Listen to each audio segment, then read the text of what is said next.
Well, Ginene, welcome to a time of giving testimony, giving God praise for what he has done. 3 years ago, you had some health issues that were incredibly serious. Mm-hmm. Could you tell us about them? Sure. 3 years ago in January, I woke up in the middle of the night with what I thought was a toothache, but I couldn't get rid of the pain and I couldn't go to sleep. So I took some ibuprofen. I took a lot of ibuprofen to try to go back to sleep, and nothing was touching the pain. A couple days later, it had expanded, not only from the jawline, but into here in my face and then up into my head. And that's called the trigeminal nerve. It runs like this.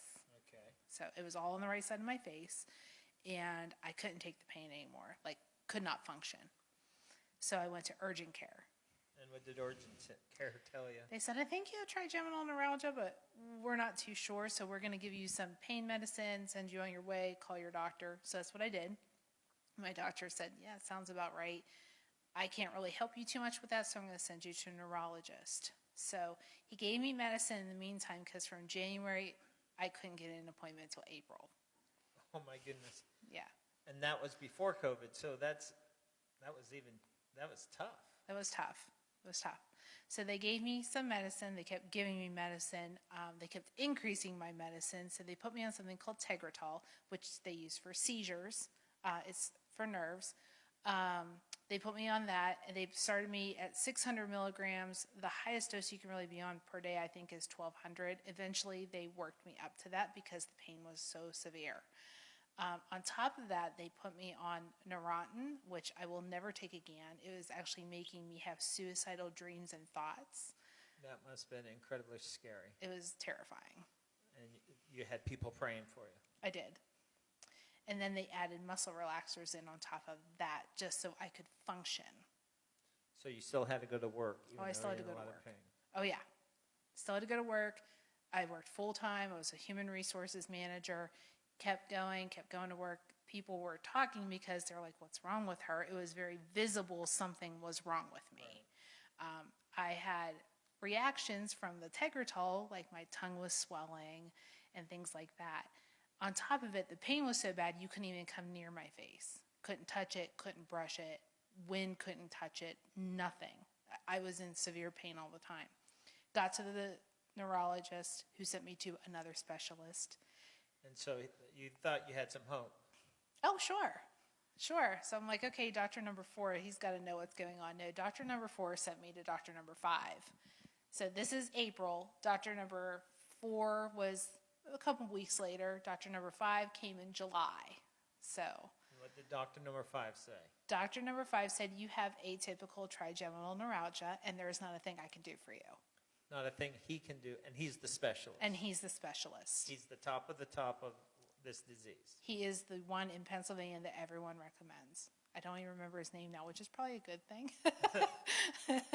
Well, and so we are now in July. We're now in July. And what's happening in your spiritual walk at that time? I just said, you know what, Lord, I can't do this without you. I kept praying to be healed. Everybody was praying for me to be healed. My family, my friends, everyone. And after I saw that last doctor, I lost all hope. I just lost all hope. Like, if someone looks at you and says, there is not a thing I can do for you, it crushes you in your spirit. It does. So I went home and I cried on my couch. And my dad never gives me advice, but he did. He and my mother called to see how I was doing. They called me, and my dad said, I think you need to get a second opinion. And I said, okay. So I did start that journey. But in the meantime, I said, Lord, you know what? I've been through all of these doctors, and just teach me. Just teach me how to live like this. And what did he begin to teach you? He taught me how to live. He did. He was like, he taught me how to function, what I could and couldn't do. Like, I couldn't eat ice cream anymore. I couldn't do a whole lot of things.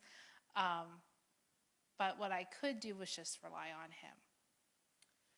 And I guess that's part of the healing story, of being able to listen to, and when you have no hope, and she had suicidal thoughts, but there is hope that the Lord will walk with you through these things. And so I don't know about you. Maybe you got that, I can't help you from a doctor. But I want you to know that the Lord Jesus can help you. So I hope that you are encouraged today. Even though things can be really hard and tough, Jesus is there and Jesus cares. Thank you for listening.